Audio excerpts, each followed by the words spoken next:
Nos en Instagram, @ecomedios.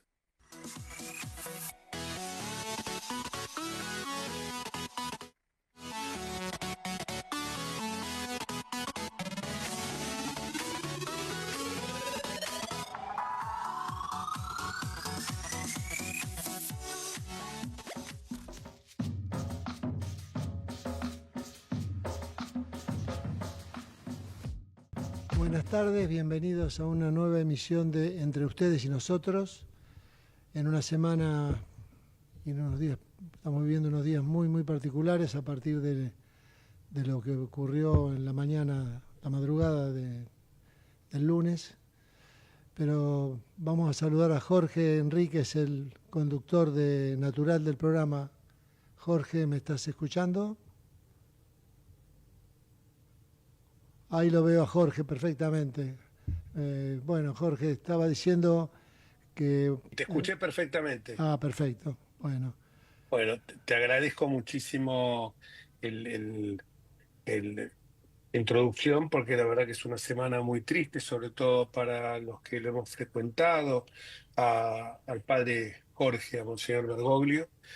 Es muy triste porque si bien uno ya se había hecho la idea que el desenlace se podía producir siempre, en algún momento, siempre como si fuera el padre de uno, alentaba la esperanza que quizás esto no ocurriera. Uno siempre esperaba que su estado de salud mejorara, un estado de salud que ya toda la vida fue bastante precario, porque pensemos que fue operado de un pulmón siendo muy joven, creo que tenía 30 y pico de años, y después tuvo algunos inconvenientes motrices, también problemas de índole cardíaca, o sea que es alguien, pero eh, un hombre realmente de una centrada espiritualidad y de una religiosidad sin máculas, pero también era un líder que comprendía los complejos vericuetos del poder.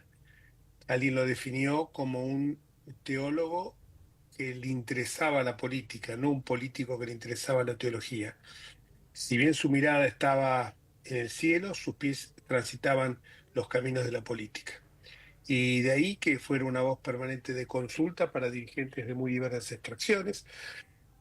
Uno habla y a veces se pone a pensar cuáles serían los rasgos distintivos, y son infinitos, y para unas personas pueden ser algunos, para otras pueden ser otros. Yo me quedo con lo que atesoré en las charlas que tuve con él en reiteradas oportunidades, que era hablar con un hombre de una profunda fe, eh, pero que evidentemente también sabía que no podía estar divorciado de los problemas que afectaban al mundo. Así lo transmitió en la encíclica Laudato Si, con la preocupación del cambio climático, la preocupación por la contaminación ambiental, por la preservación de lo que él llamó la casa común. Por eso también el nombre de Francisco. Francisco era el poverano, el pobre de Asís, y era alguien que estaba preocupado siempre por los animales, por lo que era el cuidado de esta casa común que nos encargó Dios. Para los católicos ha sido un golpe muy fuerte, y creo que para los agnósticos, desde luego que también, porque el ejemplo, el testimonio que dio de vida fue realmente invalorable. Jorge, y me parece también que el tema, lo fuerte que pegó en la juventud, ¿no? Le dicen, bueno, es un poco el papa de la juventud, aparte de ser el papa de los pobres. Y te digo que ya está escuchándonos Osvaldo Pérez San Martino, ¿eh? Bueno, un gusto, Osvaldo, buenas tardes. Hola Jorge, buenas tardes. ¿Cómo estás? Eh, Justamente hoy estamos tratando en este momento el tema de esta primera media hora, el tema de la muerte de Francisco y las repercusiones que está teniendo en todas partes del mundo, y también las repercusiones acá en la Argentina, donde fue permanentemente tironeado de un lado y del otro. Ayer escuché algo muy lindo de parte del padre Martín Braj, que dijo que él había sostenido siempre, y me consta porque me lo dijo más de una oportunidad, que el Papa no iba a venir nunca a la Argentina. Y entonces yo siempre pensaba, ¿por qué? Y en las visitas, varias visitas que hice al Vaticano, podía comprobar que la gente que se acercaba a saludarlo eran, como diría la canción de Serrat, gente de 100.000 raleas. En una oportunidad me tocó estar al lado de un marsellés que realmente tenía una pinta, un aspecto justamente no de un filigrés, pero estaba con una devoción profunda. Y algún amigo que me acompañaba en ese momento me dijo, oh, fíjate que lo aplaude todo el mundo, había gente de Ucrania en ese momento, fue antes de la invasión rusa, soldados que venían a pedir una bendición, gente agitando banderas de Hungría, gente agitando banderas de Polonia, de Ucrania, perdón, de Polonia, y después también vi, me acuerdo, una delegación de indios sioux con sus penachos. Entonces este amigo me dice, ¿cómo querés que vaya a la Argentina si acá aparece algún desubicado que lo va a tratar de facho u otro que lo va a tratar de comunista y le van a tirar un huevazo? Entonces, eso es. Ahora, cuando yo le decía esto a Brach, él me dio una explicación mucho más espiritual y me dijo, mira, él nunca va a venir a la Argentina porque un principio básico de los jesuitas, más allá del principio de obediencia, de castidad, de pobreza, es que no hagas lo que más deseas. Y él tenía un deseo profundo de venir a la Argentina. Él preguntaba cuando estaba allá cómo estaba cómo estaba la ciudad, las cosas que se habían hecho. Era un profundo, un hombre que nació en Flores, hincha de San Lorenzo, muy, eso cuando muchas veces algunos me dicen, no, pero era un papa peronista, que era un papa peronista, pero su autor preferido era un agnóstico, y justamente un agnóstico que no se caracterizó nunca por tener simpatías hacia el régimen de Perón, que era Jorge Luis Borges. Y eso revela el porteñismo de él. Entonces cuando me dijo eso me quedé reflexionando y dije, bueno, van a saber, y era así, no hagas lo que más deseas. Es un principio de los jesuitas. Y por supuesto que otras notas distintivas para mí fueron siempre la austeridad, alguien que muy pobre, murió con 100 euros. Y hoy escuchaba que tenía que lo donaba todo. Hablaron de que el sueldo asignado a un papa es de $340.000 mensuales, euros. Cuando escuché esto, a la periodista que lo dijo, dije, no piensan lo que dicen, porque si fueran $340.000, euros mensuales, piensen, no, multiplícalo por 12, es una fortuna. Pero fueran $340.000 anuales o mensuales, euros, él no lo cobraba nunca, lo donaba hacia obras pías, hacia obras destinadas a los más necesitados, a los más pobres. Era un hombre aferrado a la doctrina social de la Iglesia, que nació allá en el siglo XIX, en el siglo XVIII, XIX, perdón, de la mano de León XIII, de la famosa encíclica Rerum Novarum, eh, y también después su visión del Estado era un Estado que tenía que, por eso cuando hablan a veces del tema político, él estaba muy, muy aferrado a lo que eran las encíclicas, así como recién mencioné la Laudato Si, la Centésimos Amos, que no es de él, sino que es de Juan Pablo II, que señalaba claramente que entre el capitalismo despiadado y el socialismo anulante ofrecía la Iglesia un modelo de sociedad que no se oponía ni a la empresa ni a la libre participación de los trabajadores ni al mercado, pero que señalaba que este debía ser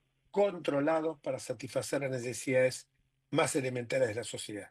Y acá van tres principios básicos, a mi juicio, que son, por un lado, el principio de inclusión, por el otro lado, el principio de solidaridad, que él acuñó un neologismo mucho más potente que el de solidaridad, al señalar que la solidaridad se entiende muchas veces como ayudar al prójimo. Él era más profundo, él hablaba de la proximidad, esto que significaba ponerse en la carne del otro, ponerse en el cuerpo, en la piel del otro y sentir lo que el sufriente tenía. Por eso, acá y entramos, si querés, ahora en el capítulo político, que le va a gustar más a Osvaldo, seguramente. Acá yo hablo de, por un lado, el tema de la solidaridad, por el otro lado, el tema de la inclusión, y por el otro lado, un tema que para la religión católica es muy caro, que es el tema de la misericordia. La inclusión hacia quién y hacia los migrantes, la inclusión hacia un mundo mucho más justo, la inclusión hacia los, los sectores más vulnerables de la sociedad, hacia aquellos que realmente saben que su futuro es lo que muchas veces nosotros decimos ya yendo al llano.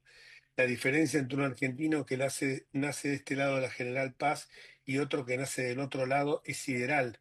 Ya hay algo en el origen de que está fallando y la, yo creo que los postulados de la Iglesia van en esa dirección a buscar la igualdad de oportunidades. Esto nadie, por más que exista un capitalismo eh, decimonónico, liberalismo a ultranza, puede negarlo, que es algo esencial.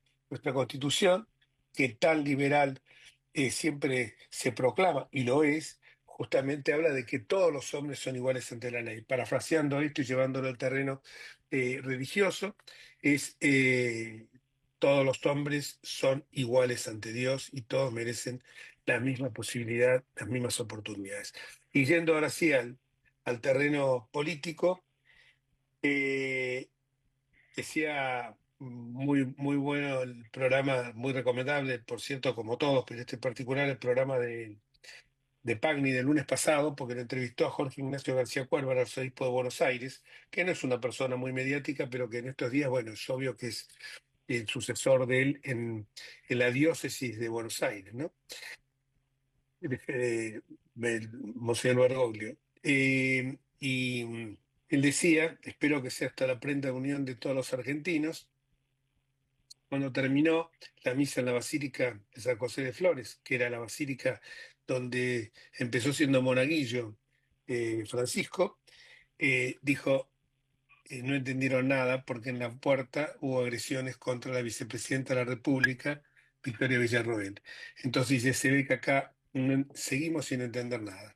Y lo hemos visto también estas últimas horas, la desesperación de subirse a un avión y para ir a Tierra Santa, perdón, al Vaticano, para ir a las exequias del Papa, la desesperación que hubo en subirse, y es para el caretaje, porque ahí están los que no estaban y decían que era el Papa peronista, y del otro lado están los que decían que era el Papa comunista.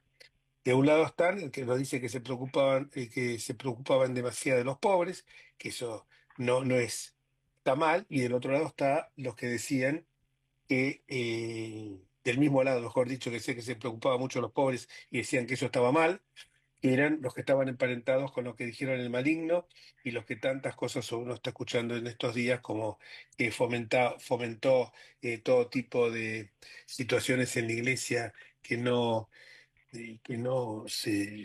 realmente no compatibilizan con la moral.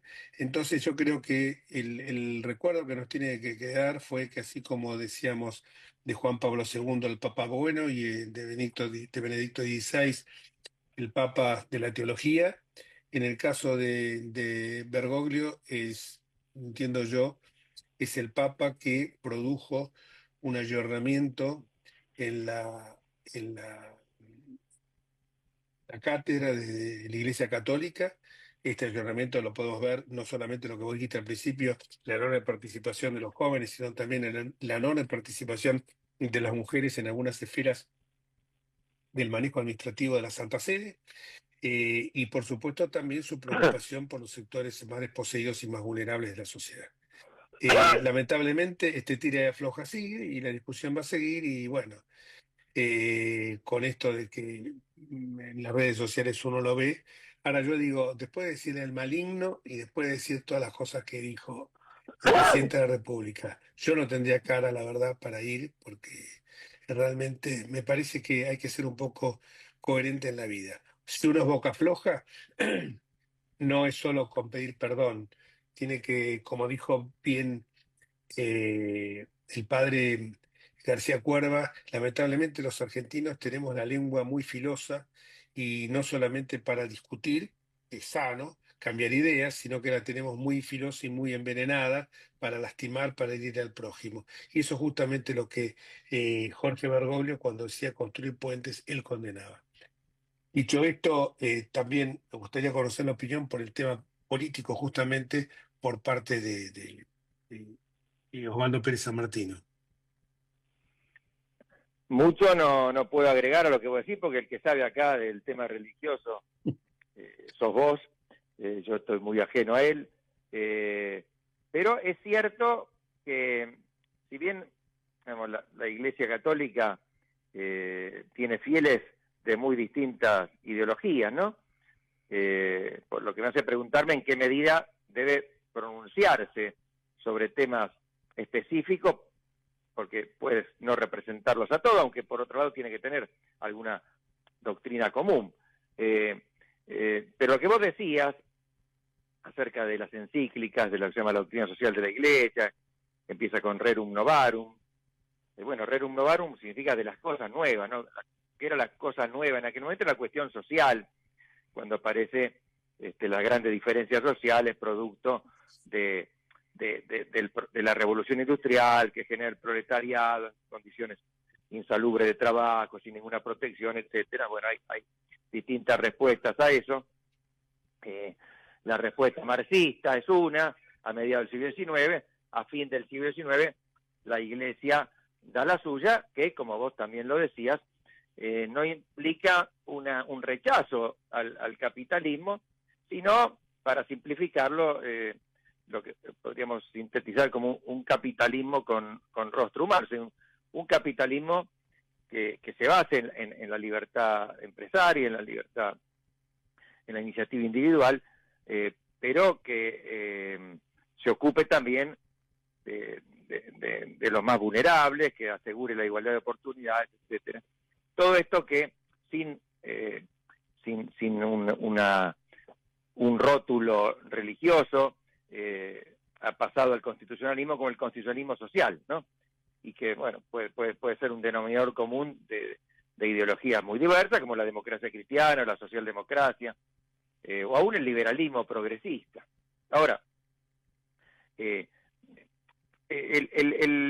discurso, digamos, libertario, y en particular el de Milei, es tan extremo que me parece que se sale ya completamente de ese amplio paraguas. Me resulta difícil que alguien de esa ideología pueda ser compatible con los principios de la religión católica, y diría en general de todas las religiones, que no dejan en la intemperie a los más vulnerables.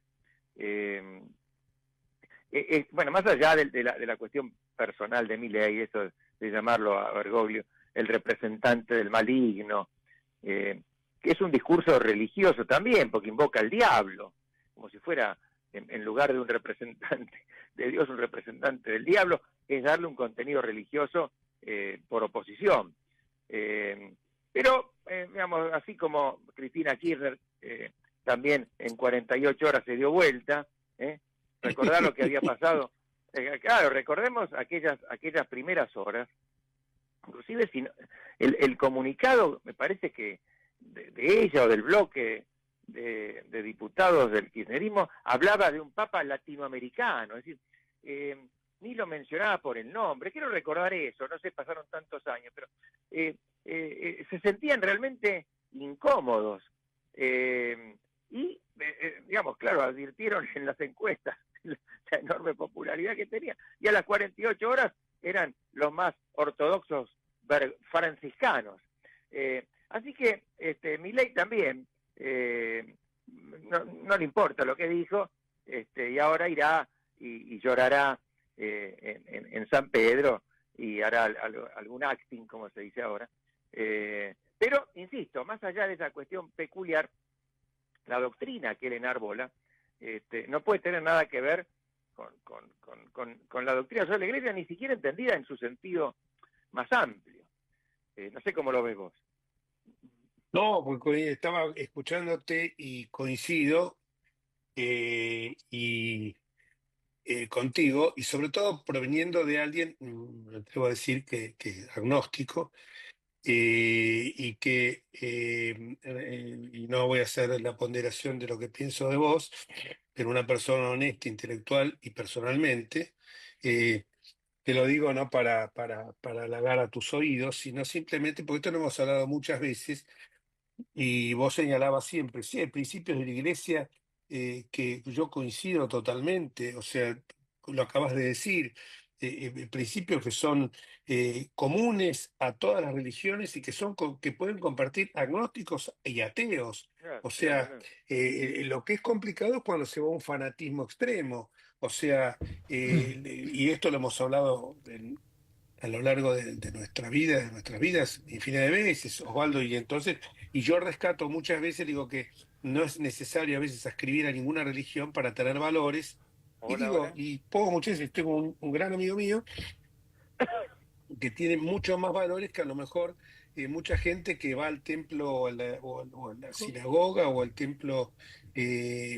musulmán o que va a la mezquita o que va a la iglesia y reza y se golpea el pecho y todo lo demás y después no da testimonio en su vida de eso. Entonces, bueno, Bueno, a eh, propósito de eso, y esto, Jorge, Jorge, y perdón, esto, esto es a lo que decía, propósito esto es de... lo que decía Bergoglio justamente, que un día hablando de esto, yo le contaba de que había gente y me dice, es que a la gente no hay que mirarla nunca. Por ejemplo, dice yo, cuando veo esas, pero estas son cosas que yo puedo contar, puedo escribir dos libros de Bergoglio, un manual.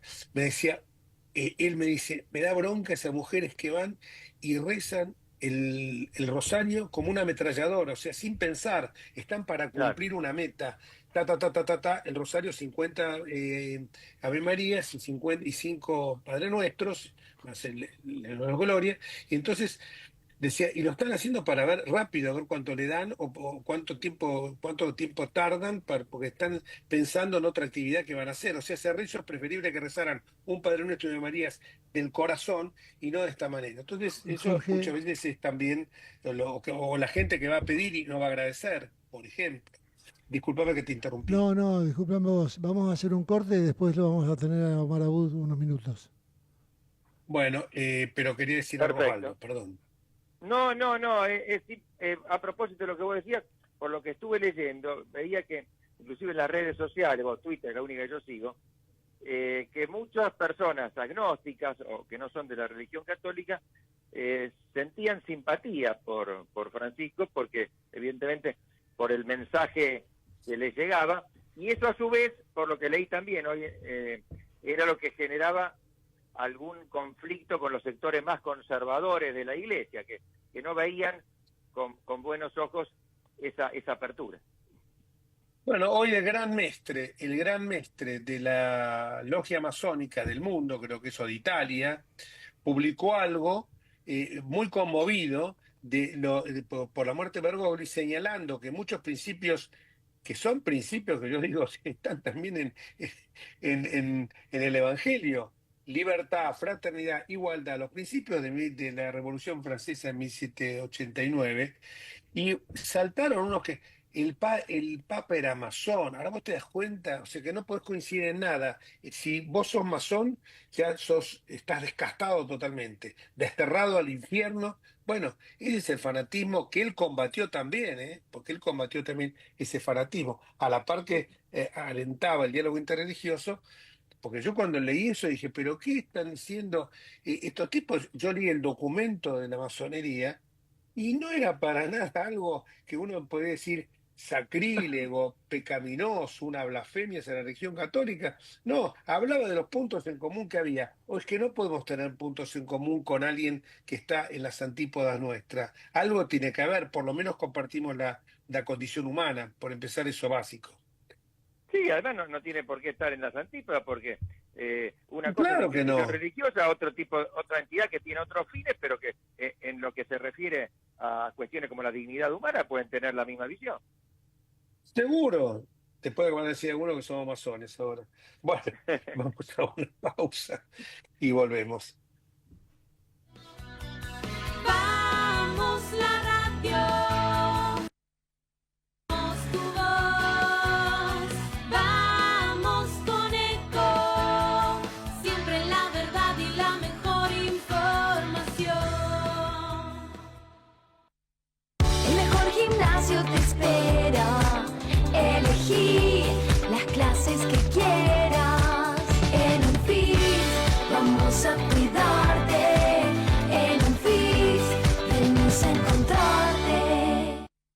Informate en ecomedios.com. Seguinos en Facebook, Ecomedios Live.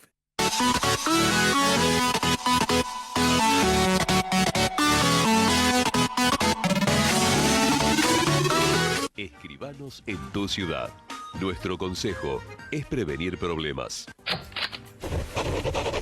Colegio de Escribanos de la Ciudad de Buenos Aires. Consejo Federal del Notariado Argentino. El Colegio Profesional Inmobiliario auspicia este programa. Colegio Profesional Inmobiliario, cada vez más profesionales.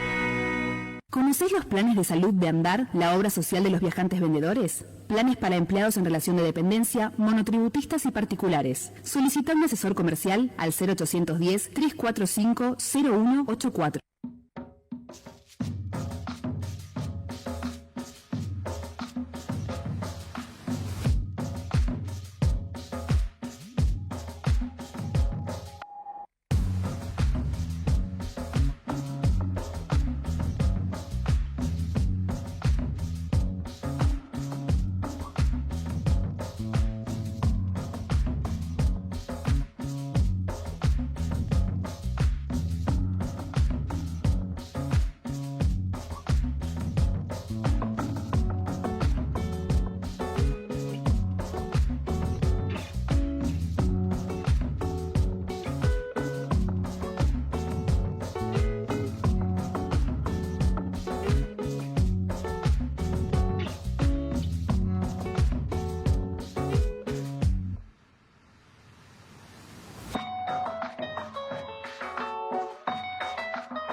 Bueno, continuamos con el programa después de la pausa.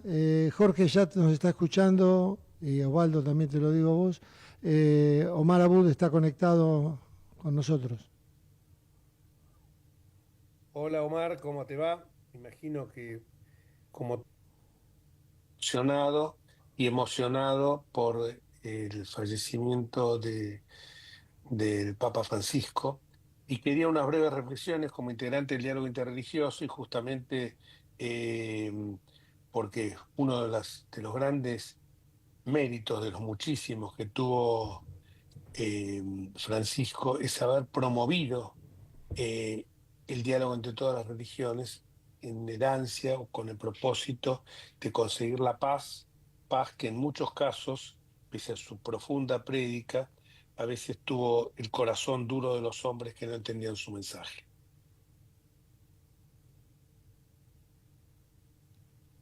Hola, Omar. Hola, Omar, ¿me escucha? Estaba recién conectado. Bueno, Ahí está. Hola, Omar, ¿me escucha? Hola, Sí. Jorge. sí, no sé si me escuchaste, Omar.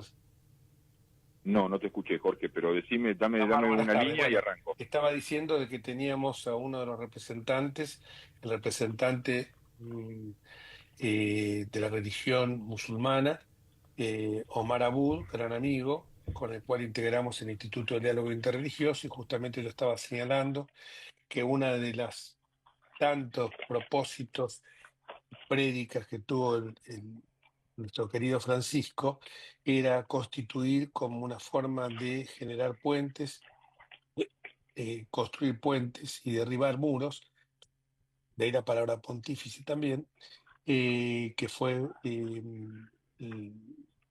uno de los puntos esenciales Perfecto. de Papa Francisco, y con ese propósito se constituyó también el Instituto del Diálogo Interreligioso para que fundamentalmente las religiones monoteístas que tuvieron su origen en Jerusalén encontraran que había más puntos de unión que aquellos que podían generar divergencias, y sobre todo también para buscar, frente al corazón tan duro muchas veces de los hombres, buscar una paz que en muchos lugares de la tierra todavía está distante de ser alcanzada. Gracias, Omar, Perfecto. y quería unas reflexiones tuyas. Perfecto. ¿Vos decime las grabo o las empiezo a grabar? No, estamos al aire, querido amigo. Ah, ok. Listo. Cómo no, con todo gusto. Estamos al aire en vivo. Perfecto. Sí, Jorge, primero saludarte. Esta pérdida del Papa Francisco es una pérdida que no solamente es llena de tristeza. Estamos hablando de alguien que es indispensable para el mundo moderno. No existen muchas personas alrededor del planeta que estén manifestando o que manifestasen los temas con los que aborda él, o sea, de ese sentido profundo de protección. En perspectiva islámica, ¿no es cierto?, uno de los grandes logros, una de las cuestiones centrales, es aquella que tiene que ver con la cuestión del diálogo interreligioso, porque como bien señalabas, ¿no es cierto?, el diálogo interreligioso no es un sincretismo de identidades, ¿no es cierto?, o sea, más bien es algo que en definitiva termina afirmando la propia identidad de cada una de las tradiciones, pero a la vez, ¿no es cierto?, permite, y en la particularidad del diálogo, tratar de integrarnos a todos en una idea de valor. Por eso el diálogo interreligioso no es, como lo planteaba Francisco, un diálogo de características teologales, ¿cierto? Porque el hecho de remitirse hacia el ámbito de lo sagrado es muy particular de cada uno y de cada tradición. En el caso concreto del Islam, Francisco fue quizás el papa que más abrió. Hay que recordar también que en su momento, cuando él llega al papado, ¿no es cierto?, había una especie de tensión entre el organismo central del Islam, ya que el Islam no tiene papado, que es la Universidad del Azhar en Egipto, y el Vaticano, cuestión que Francisco resolvió rápidamente ante una pequeña falta en su momento de entendimiento. Entonces, en ese sentido, es más que valorable. Y también en la Argentina, donde empezamos todos juntos, con vos también, este proyecto de Instituto de Diálogo Religioso, hace más de 20 años, ya tiene 23 años, tiene 20 de ONG y 24 de empezar a usar la denominación, tuvo que ver también con un diálogo preventivo. Los argentinos tenemos un montón de diferencias, ¿sí?, un montón de divergencias en cuanto a visiones, pero en realidad sigue siendo la Argentina y Latinoamérica una zona de paz también. Entonces, en ese sentido, nuestro diálogo fue hacer una construcción social producto de muchas particularidades bellas que tuvo la República Argentina, como la educación pública, ¿no es cierto?, de juntar a todos en el mismo lugar, ¿no es cierto?, con una dosis de enseñanza y de igualdad, y sobre todo la apertura al diálogo a partir de la generosidad de la Iglesia Católica también en la Argentina, de la mano del entonces arzobispo de Buenos Aires. Entonces, lo constitutivo del IDI era trascender, ¿no es cierto?, con independencia de cada uno que ocupase las cuestiones en cada una de las entidades centrales, y formar una entidad que tuviese un ámbito de continuidad y a la vez, ¿no es cierto?, con sus objetivos primigenios, difundir esto en toda América Latina y en el país. Y la tarea se dio, ¿no es cierto?, y también es justo señalar, ¿no es cierto?, que después de Francisco, después de su papado, ya nadie se asombra si ve un musulmán, un judío y un católico o un cristiano, ¿no es cierto?, sentado, ¿no es cierto? Es una imagen deseable y que deja una de las etapas más importantes del mundo moderno, en un mundo que se encuentra convulsionado, ¿no es cierto?, un mundo conflictivo. El diálogo interreligioso no es la solución a todos los temas, pero sí, como decía también el cardenal Taurán, que es que lo anunció a Bergoglio, ¿no es cierto?, es una parte de la solución. Muy, muy claro, por cierto. ¿Cuáles serían para vos, yo diría, algunos temas como, por ejemplo, la austeridad, la pobreza, la entrega al prójimo? Tanto se entregó al prójimo que no quería irse de este mundo sin despedirse de su pueblo, del pueblo de Dios. la Yo, Jorge, posibilidad de buscar la inclusión de los sectores más marginales, de los sectores más vulnerables. ¿Cuál sería una nota distintiva que vos pondrías en esto? el rasgo distintivo, o sea, yo veo esto, yo veo un gran instinto de protección. Porque no solamente, sobre todo, Jorge, en aquellas personas, no solamente las por ahí desprotegidas como los inmigrantes, aquellos que tienen dificultades en términos de vivienda, de comida, también la protección de la tierra, ¿no es cierto? Este sentido profundo de protección, y me parece que la centralidad tiene que ver en términos de la cercanía. Si vos te pones a escuchar todas y cada una de las personas que hablan, sean de aquí de la Argentina o sean de afuera, muchísimas, pero muchísimas, tienen aunque sea una pequeña anécdota. O pasó y me miró, o me contestó, ¿no es cierto? O me llamó, muchas personas, ¿no es cierto? Eso habla rápidamente, porque en general la visión que tenemos nosotros desde chicos y todo eso, es que un papa es una persona, ¿no es cierto?, que está, obviamente, en virtud de su posición, ¿no es cierto?, de lo que representa, ¿no es cierto?, en un ámbito, si se quiere, más privativo, ¿no es cierto?, y se lo ve en ceremonia. Este hombre era un hombre de la calle. Fíjate esto, afirmando también lo que decías vos, Jorge. Se despidió delante del pueblo, de la gente. Empezó su papado con la bendición del mundo y la ciudad, y terminó su papado con el Urbe et Orbi, bendición del mundo y de la ciudad. Se fue con toda la dignidad y trabajando hasta el último día. Entonces me parece que en ese sentido, y hasta el último día, vos te acordás que él empezó pidiéndole la bendición al pueblo, y se fue de entre el pueblo, Sí. también con la misma bendición. Yo no creo que haya ocurrido nunca esto, de arrancar con una bendición, un papado, y terminar con la misma bendición. Sí, vivía totalmente entregado a los demás, a Dios, a los hombres, y así por eso se despidió, como decís vos, en el contacto con sus fieles. Es más, el enfermero que estaba con él, en sus últimos momentos, ahora trascendió, que le dijo, vamos a condicionar todo para que pueda saludar, y él especialmente dijo, pero estoy en condiciones de poder saludar en el día de Pascua, justamente en la Pascua de Resurrección. Sí, Sí sí. que él lo deseaba eso. Yo creo que él incluso preveía que el final no iba a ser muy lejano. No iba a ser muy lejano. Mira, Jorge, yo tuve la oportunidad de estar con él en el verano, de estar en Sartamanta, ir a saludarlo y charlar un rato. Obviamente había un divorcio entre la salud y la cabeza. La cabeza me refiero en el sentido de Seguro. pensar, porque estaba tan lúcido y vigente como siempre, a tal punto que tratamos temas, hablamos de la continuidad del diálogo, de cómo seguir haciendo cosas. Le había pedido permiso para hacer un congreso y me había dicho que sí. Incluso hablamos sobre el tema de cómo estaba influyendo la inteligencia artificial y cuáles eran algunas perspectivas. Con total, no solamente frescura, sino con total elocuencia, ¿no es cierto? Y bueno, nada, cuando uno va creciendo, ¿no es cierto?, el cuerpo va cambiando, y ese, bueno, es en definitiva el destino de todos. Pero un hombre muy pegado a la realidad. Y lo que vos decís, estoy en condiciones de hacerlo, con los pies sobre la tierra hasta el último día. Entonces, Exactamente. tenemos para Bueno, recoger la cuestión del diálogo, la cuestión de la ecología, la cuestión de mirar desde las periferias y de no abandonar a nadie, la cuestión de caminar en ser el último de la fila para no retrasar al último de ellos. Hay muchas enseñanzas. Me parece que nos merecemos nosotros acá, ya no va a haber más fotos para hacer exégesis, ya no va a haber una invasión de la agenda para quien recibe. Me parece que es un buen momento, ¿no es cierto?, para una visión, si se quiere, más misericordiosa, más generosa y con más deseo de aprender, de empezar a leerlo y haberlo escuchado un poquito más. Sí, espero que eso se dé y que sus enseñanzas puedan madurar justamente en la tierra que lo vio nacer. Pero como dijo García Cuadro el otro día, lamentablemente, después de las palabras que él terminó señalando, que el testimonio más importante que dejaba Jorge Mario Bergoglio era el testimonio de la ternura, lamentablemente, y después lo dijo también García Cuadro, el padre Jorge Ignacio, dijo, no entendieron nada, porque a la salida de la iglesia estaban esperándola para Eso fue una abuchear a la barbaridad. vicepresidenta de la Eso Nación, fue, Victoria Villarruel. eso es una Lamentablemente, incoherencia. eso empaña.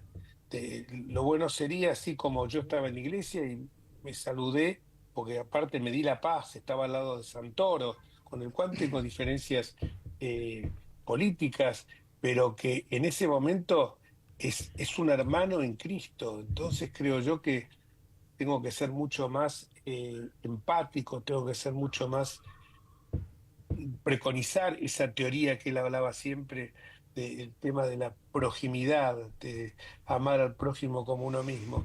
Pero bueno, hay gente que después Tal pasa, cual. es como, Pero es como todo. fíjate Pasa lo siguiente, esto Jorge, no dice nada y ni de tu actitud, ni la de Jorge, ni de la vicepresidencia. Y sí dice mucho, ¿me entendés? Como para decirle, chicos, no entendieron nada. claro, eso fue lo que le dijo, lo que dijo a la noche en el programa de Pagni Jorge Ignacio, el padre García Cuerva. Dijo justamente eso. Habla de esa gente nada más. Por supuesto que no habla porque los esfuerzos siguen siendo denodados, pero el corazón muchas veces está muy duro, muy pétreo. Bueno, muchísimas gracias y fueron muy lindas tus palabras, Omar, Yo y nos estamos viendo pronto. te agradezco. Y nos estamos Eh, viendo pronto, si Dios quiere, Jorge. Te si mando un Dios abrazo. quiere, el domingo, el sábado, seguramente en la misa a las 10 de la mañana andaremos por ahí. Un abrazo Mira, gigante. nosotros estamos viajando con Guille y con Dani a Roma hoy, dentro de un rato, a la noche. Ah, bueno, bueno. Vamos como uno más para estar ahí, es una cosa muy humana y nada más, ¿me entendés? Y es un testimonio de agradecimiento por todas las enseñanzas recibidas, ¿no? De aquel que te enseña una letra, uno, de alguna manera y en el mejor de los sentidos, es alguien que le debe pleitesía. Así que gracias. Seguro que sí. Bueno, me alegro mucho. Bueno, te mando un Un beso, abrazo hermano querido. enorme y buen viaje. Un abrazo. Chau, chau. Y nosotros seguimos entre ustedes y nosotros. Ya estaba muy enganchado. corta la nota. Un segundito, ¿Cómo? que estaba enganchado Facundo, ahora lo vamos a recapturar. Bueno, seguimos, hola Facundo, Osvaldo, ¿me que escuchás? continúe él con Facundo. Hola, Facundo, Facundo. Hola. Ahí está Facundo en Escapsi, Jorge. Hola Facundo, ¿cómo te va? Te estamos hablando Osvaldo Pérez San Martín y Jorge Enríquez, AM 1220, entre ustedes y nosotros. Y queríamos tocar dos temas contigo. Primero, una reflexión. Hemos hablado a lo largo de todo el programa de la vida del Papa de Jorge Mario Bergoglio. Una reflexión acerca de lo que entendés que son las notas más distintivas de su papado. Y después hablar del tema de la realidad nacional y sobre todo de cara a las últimas declaraciones que ha habido, que evidentemente dinamitan la posibilidad de cualquier acuerdo entre el PRO y la Libertad Avanza. Te escuchamos. Bueno, respecto a lo primero, es muy sencillo para mí destacar lo más relevante de un liderazgo Yo de no lo tipo estoy oyendo, espiritual, porque no sé si sale. que de alguna manera plantea justamente una contraposición No sé, ¿me oís, Jorge? casi total al clima de época Sí. dominante, ¿no? En el sentido de que el liderazgo del Papa Francisco, de Bergoglio, como cada uno prefiera llamarlo, es un liderazgo de reflexión, un liderazgo de respeto por el que piensa distinto, de aceptación de lo distinto, de lo diverso, de, como dijo el otro día, yo también miré la entrevista de García Cuerva, donde él señala esa idea del Papa de la inclusión de todos, ¿no?, en la Iglesia. Y bueno, eso de alguna manera se contrapone con el clima de época dominante en la política, por lo menos, ¿no?, donde lo que domina es la radicalización en lugar de la moderación, la falta de diálogo en lugar de tender puentes, donde lo que domina es, digamos, la lógica del algoritmo, ¿no?, que nos tiende a encerrar en nuestras propias sectas, por decirlo de alguna manera, y perder contacto con el que tiene una mirada diferente a nosotros, y perdiendo así toda la riqueza que tiene estar con el que es distinto y con el que es diferente. Así que, digamos, como analista político, me parece que lo más interesante es ese tipo de liderazgo, ¿no?, que él le imprimió a su papado, y que veremos ahora qué qué impacto deja no solo en los fieles católicos, porque me parece que el liderazgo de él es un liderazgo que tiene más impacto más allá de la propia ley católica, ¿no? Así que bueno, me parece que eso es lo más significativo. Pero bueno, la política es más mundana, más terrenal, tiene, como decía Maquiavelo, no se rige por cuestiones de índole moral ni religiosa, tiene otras lógicas y otras dinámicas, y tiene sobre todo una competencia despiadada por el poder, ¿no? Y creo que eso explica en parte la disputa que estamos viendo hoy entre dos fuerzas políticas que todos pensábamos en noviembre, diciembre del 2023 que iban a confluir en una coalición que iba a sostener al gobierno de Milei, ¿no? Que son el PRO tal cual. y la Libertad Avanza. Sí, tal cual.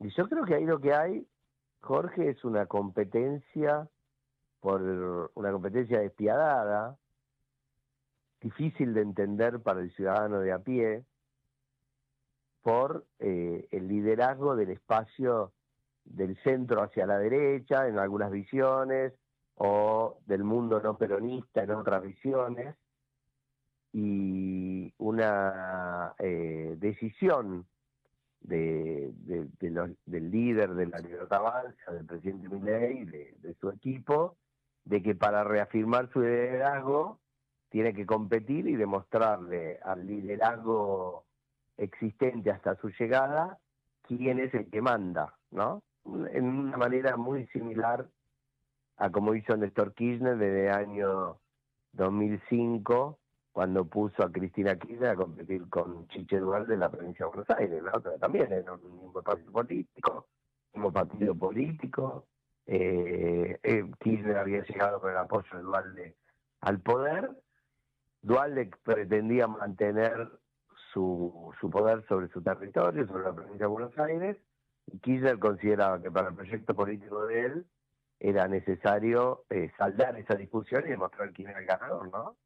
Bueno, le ganó. Sí, En términos de efectividad política fue muy eficiente, se mantuvo 12 años en el poder el kirchnerismo. Entonces, bueno, yo creo que Milei repite un poco esa dinámica, esa lógica, y decide competir en el territorio donde el PRO ha construido sus bases fundacionales, ¿no? Donde el liderazgo de Mauricio Macri ha tenido mayor predicamento, intenta saldar allí esa discusión, y obviamente eso impide cualquier otro tipo de acuerdo, ¿no? Y es entendible desde el punto de vista del liderazgo del PRO, esa resistencia de decir, bueno, si no acordamos acá no vamos a hacer lo bueno en otros lugares, ¿no? Creo que tiene cierta lógica, así que bueno, creo que entra todo en suspenso en ese vínculo y en esa relación hasta las elecciones del 18 de mayo en Ciudad de Buenos Aires.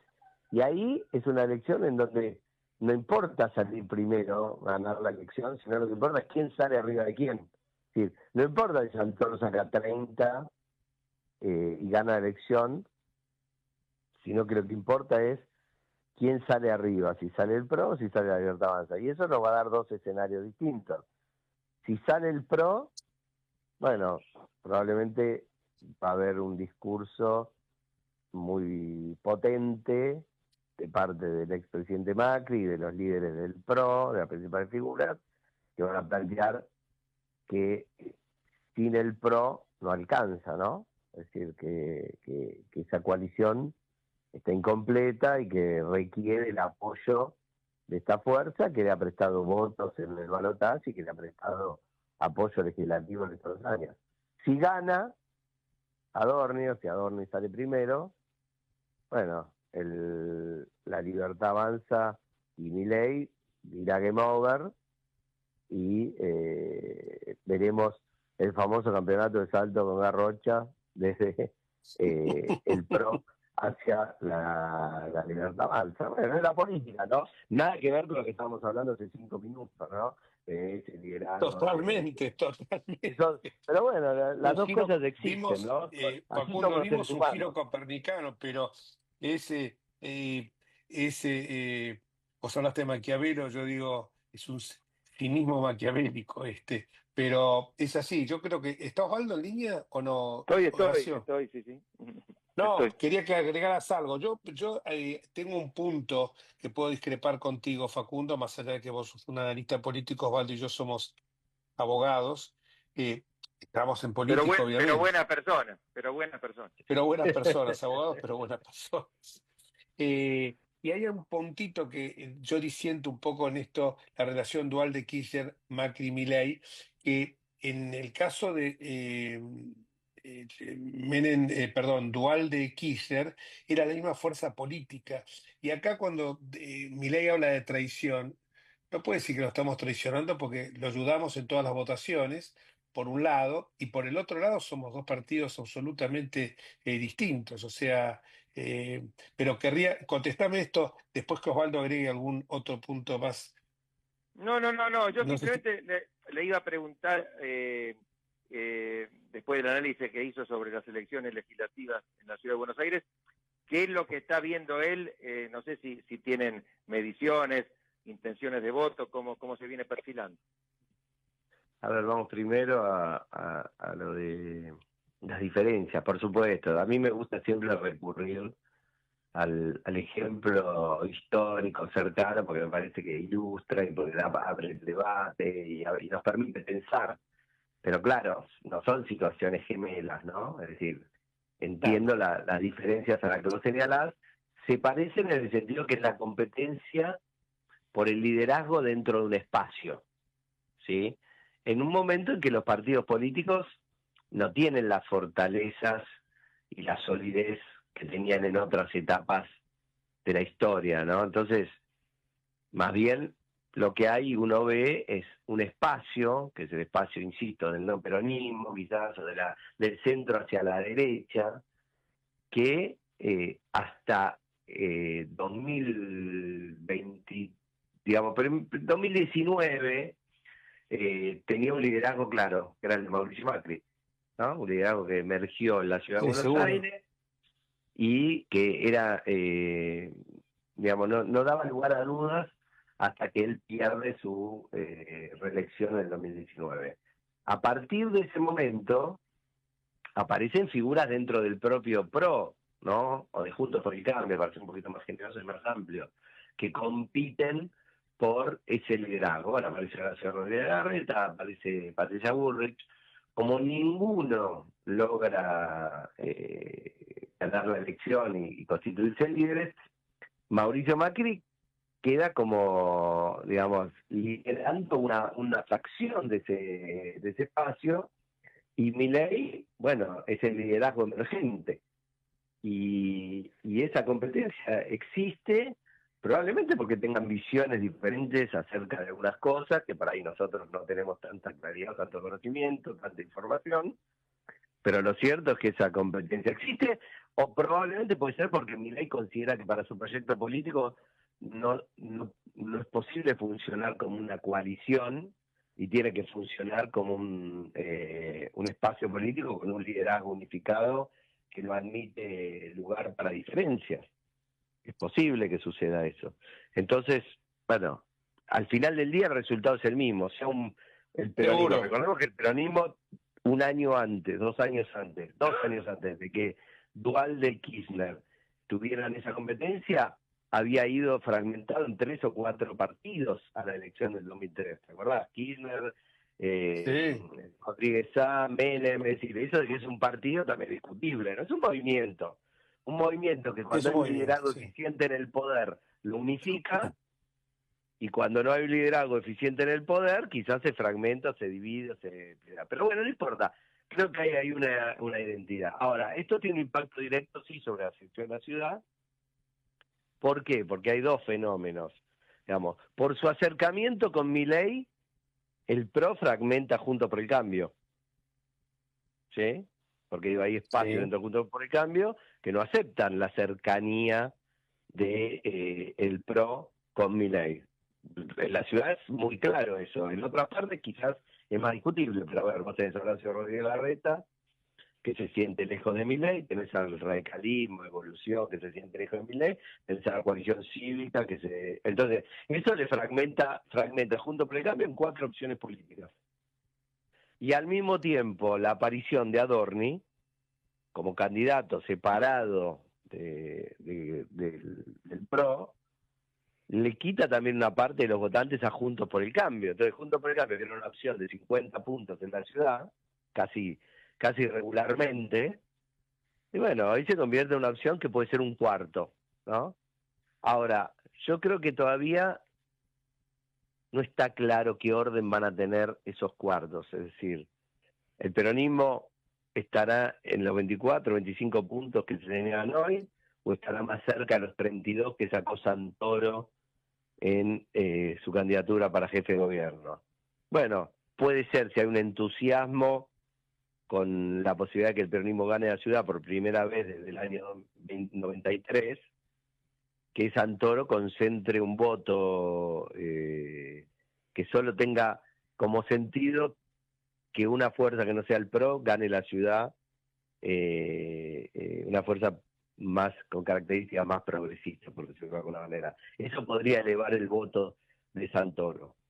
También podría ser que Adorni se posicione bien si el gobierno nacional logra explicar con claridad que Marra no es un candidato cercano a ellos. Entonces Marra vaya perdiendo competitividad electoral y entonces eso fortalezca la figura de Adorni, y ahí Adorni podría agregarle algún voto útil antiperonista que trate de evitar que el peronismo gane. Y la otra posibilidad es que un votante de Larreta, que digamos sienta que bueno, que digamos que se siente identificado con el PRO, que lo vea a Larreta como parte de ese movimiento, pero que quizás se sentía cómodo con su gestión, si ve que el PRO tiene chance de perder, también se vaya a votar a los Penato para evitar que el PRO pierda en la ciudad por primera vez después de 18 años. Entonces digo, hay varios escenarios dando vueltas. Creo que es una elección competitiva, y hay que esperar que los candidatos entren en la dinámica de campaña y la sociedad le pueda prestar un poquito más de atención a la campaña. Pensemos que más allá de que obviamente es una elección importante y significativa, hace 2 semanas que estamos entre el baile del Fondo Monetario, el CEPO y demás. Esta semana, bueno, lo que estábamos hablando recién, ¿no? El fallecimiento de Francisco y demás, la realidad es que no ha habido tanto espacio todavía para el despliegue de la campaña electoral. Además, una campaña muy particular porque va a presentar una oferta electoral muy fragmentada. Muy variada. La ciudad de Buenos Aires. Entonces, eso también puede parar resultados de cualquier tipo y color. Lamentablemente nos está corriendo el tiempo porque son las 7 de la tarde. Te queremos agradecer muchísimo, Facundo. Y esto no estaba previsto, lo que voy a decir ahora.